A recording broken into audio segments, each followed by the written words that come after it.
Right, the next task is to make a chart. So it says here, create a suitable chart which shows the top 5 earning comedy movies. Right, let's first locate the data.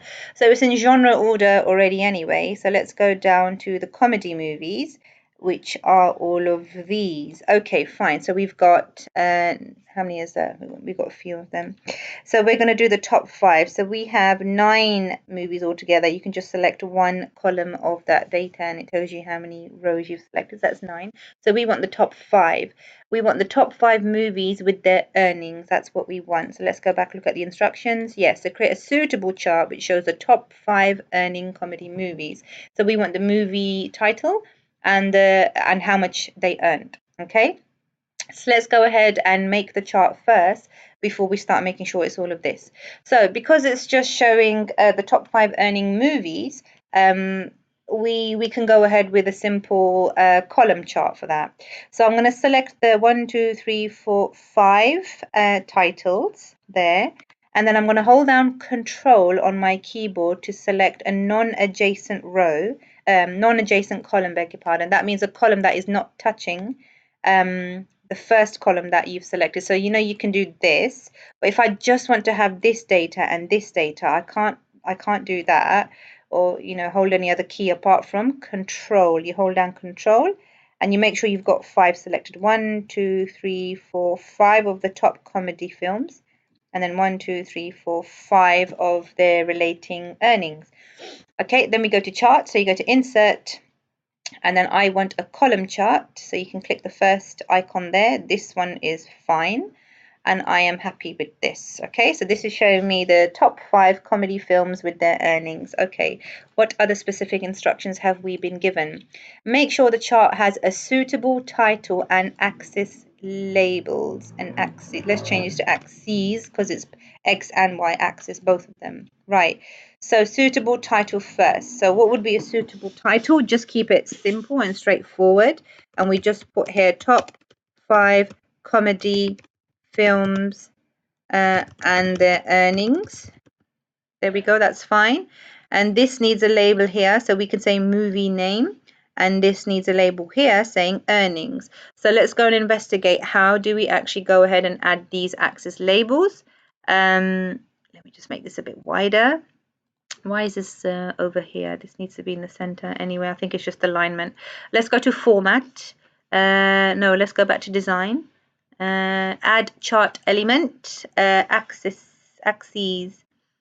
Let's go to axis titles. That's what we want. Primary horizontal. So we're going to change this to movie. You can say movie, movie name, movie title, whatever. I'm just going to call it movie name. Is that the heading? Oh, it's movie title. Okay, fine. Let's change that to movie title. Too much double clicking. Here we go.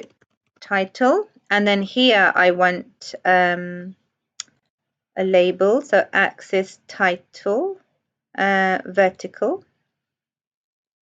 And this is going to be total earnings. Okay. So this, why is this on this side? Let's see whether we can sort that out. Hold on, if I go to home, I'll go to left. No, it's not going to sort it out. Why isn't it doing that? Oh, anyway. Oh, I can drag it like this, can I? Okay, lovely. There you go. That's a bit better. Okay, fine. So that's the second part done. Oh, I can see why it was doing that now, actually. Keep it on top of this. That's a bit better. All right, lovely. Okay, so that's this part done. Has a suitable title and axes, is fit for purpose. So that bit is really asking you to double check, have you chosen the right chart? It wouldn't really make sense if you chose to make a pie chart. So let me just go ahead and make a pie chart, just for example's sake. Please don't go ahead and make a pie chart. I'm just showing you.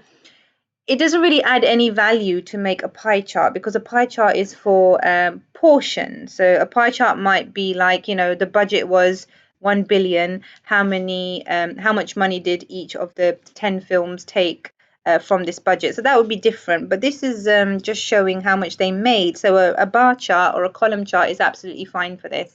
There are other types of charts and graphs. I'm sure you've probably investigated with them, if not in ICT, then in maths.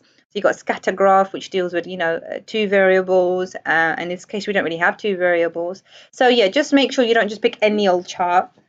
Make sure it's actually fit for purpose. Okay, so usually in the ICT exam, I would assume you'd be safe, and the example would want you to either make a column chart or a bar, because they're more or less the same thing, or a pie chart. So just make sure you're making the right one for your example. Okay, lovely. So my chart's fit for purpose. I'm happy with it. I can see the text.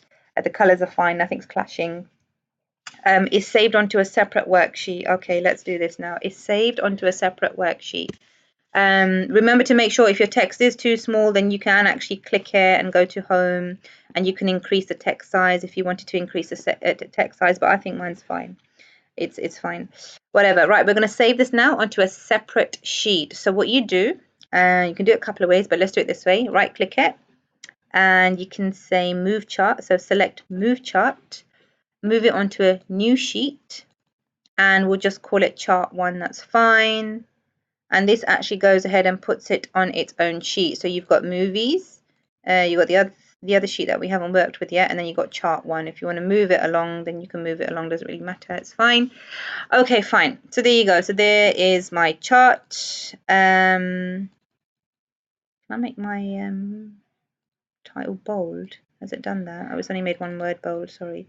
So you can make things bold if you want them to be bold. That's fine. Might increase the title size. Oops, sorry, my mouse is going a bit all over the place. Okay, fine.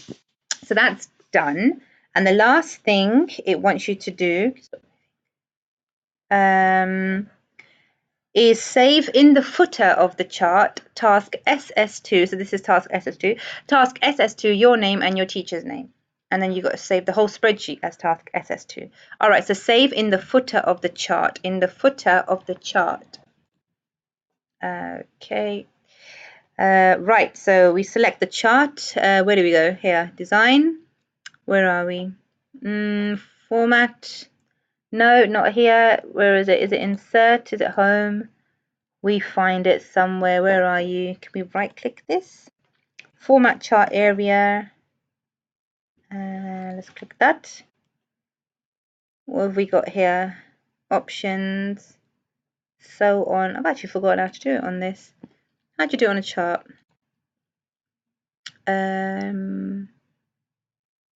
Maybe we shouldn't do it on the chart. Maybe I should just allow it. Was that even a question or a task to do on the other actual official paper? Let me have a check. I've based the questions on, or I've mimicked the questions, but just on a different scenario. So let's have a look. What did this one ask us to do? Does it actually want you to put it on a chart? Let's see, task SS2. Yeah, in the footer of the chart, it does want you to do it. Okay, fine. Let me figure it out, and then I will re-record. Oh, I can pause. Okay, how silly, it was right there. Anyway, you select the chart sheet, go to insert, header and footer. And then when something comes up, here you go, the window, and make sure you've got header and footer selected, and you just go to custom footer. And then you just make sure you type whatever you need to type. So we're going to type in task SS2, name, and then your teacher's name. Lovely. Click OK. OK again. And that footer is actually there. If you go to File and then Print, just to have a check there, then you can see your footer there. Okay. Alternatively, if you can't be asked to go to File and Print, then I'm sure you can check from here. Is it page layout? Let's have a check. My mouse is being really funny. I don't know what's wrong with it. Anyway, whatever. Go to File and Print. It's fine.